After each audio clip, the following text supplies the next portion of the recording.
Hey guys, how you going? Hope you're all doing very well. This evening I'm going to be doing yet another movie review. This movie is a drama from Norway, Norwegian language English subs, released in the year 2015, directed by Anne Savitsky, and this film is called Homesick. So Homesick is about a young lady. On the outside, she appears to be very happy, but on the inside, she has a lot of emotional baggage. She can't sustain fulfilling relationships with those around her. Her father is on his deathbed. The mother is very distant. Her best friend, she's a little bit too obsessed with and pushing her away. The best friend's brother happens to be her boyfriend, who she never really sees because he's always away on tour with his band. So then her life is going to be plunged further into complication upon the arrival of her half-brother. Now, the half-brother understands the plight of this sister, and quickly the two of them form a bond. Now, these bonders are about to embark on a very dark journey of self-discovery where they're going to pass the point of no return. So what that is something you're going to have to find out for yourself, because that's as far as I'm going with my synopsis. Now, my thoughts on Homesick.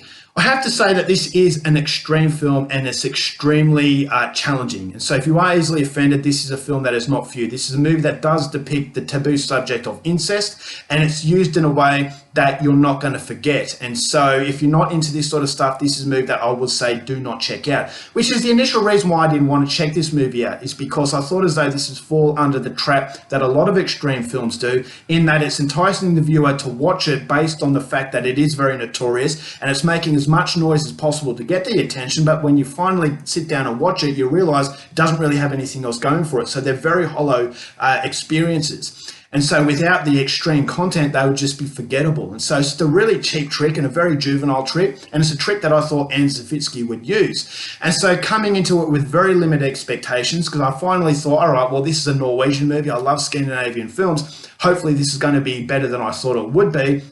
But I just didn't really hold out too much hope, which was the reason why I was so surprised at how much I actually appreciated this movie. I will say that it's not a movie that you'd like, because it's a very tragic sort of sense that the movie has going for it, but it was a sense that I thought it was very rare in extreme cinema. So with extreme cinema, you have, depictions of sex, depictions of violence, taboo subjects that are going to easily offend people, but it's easy to gain attention, but it's very difficult to sustain attention. And so this movie, when I went into it, I thought, okay, this is going to be about a brother and sister. They're going to have sex, very explicit. Okay, that's it.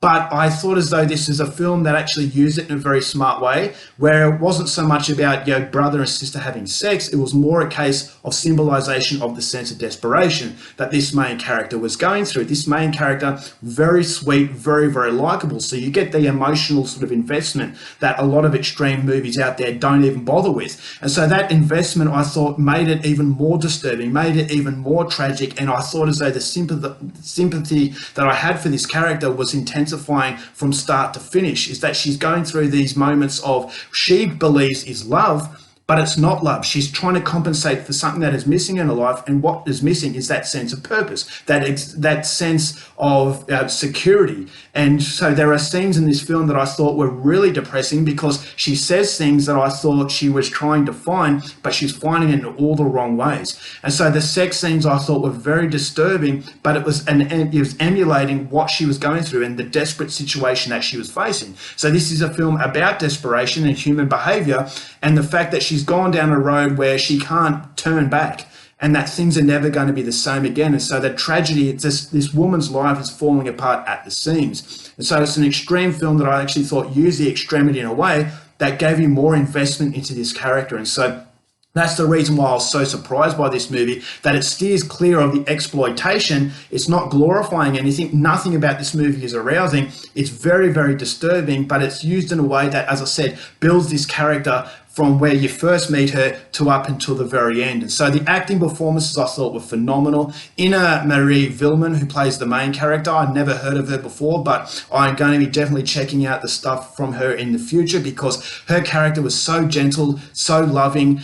On the outside, it appears that she's very happy, but looks can be deceiving. And a lot of people have that facade, have that shield, have that insecurity where you're longing for that sense of connection. On the inside, you're not being true to yourself, but on the outside, you want to have that shield. And that when that shield is brought down, I thought you get to know the real character, and this is where things become really tragic. And so the whole film has that really dark, depressing mood to it, where nothing ever feels as though it's loving. There's a lot of lust in the movie, but I thought as though nothing was, I never felt as though it was love. I always felt as though it was compensation for something that was missing, that they were longing for, but it was always out of reach. So the supporting cast, I thought, do a great job.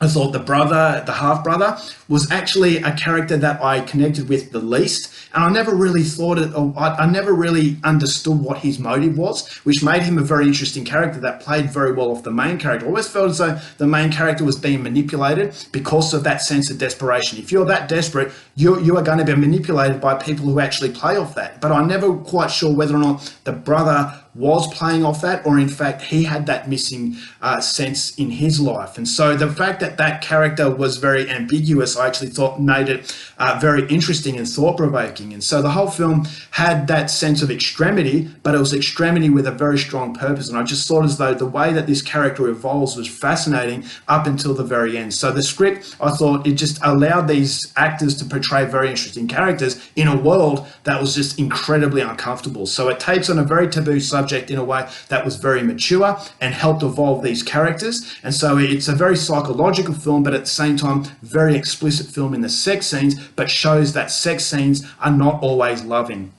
If I have an issue with this movie, I thought as though the ending was a little bit weak. I thought it kind of petered out a little bit in a very anticlimactic way. So it's a very challenging film and it takes you on a roller coaster, but I thought as though the ending could have been a little bit better. So it's a little bit anticlimactic at the end, but pushing that aside, as far as extreme cinema is concerned, I would say definitely check out Homesick. It is a movie with a very strong purpose, which is something I can't say with a lot of extreme films out there. So if you're after a movie that is going to challenge you this is your type of thing, then Homesick is a movie you probably haven't heard of, but I definitely feel as though you're going to remember it because of the way the characters are used and the way the extreme qualities in this movie shape the characters involved. So overall for Homesick, going to give this one 4 stars.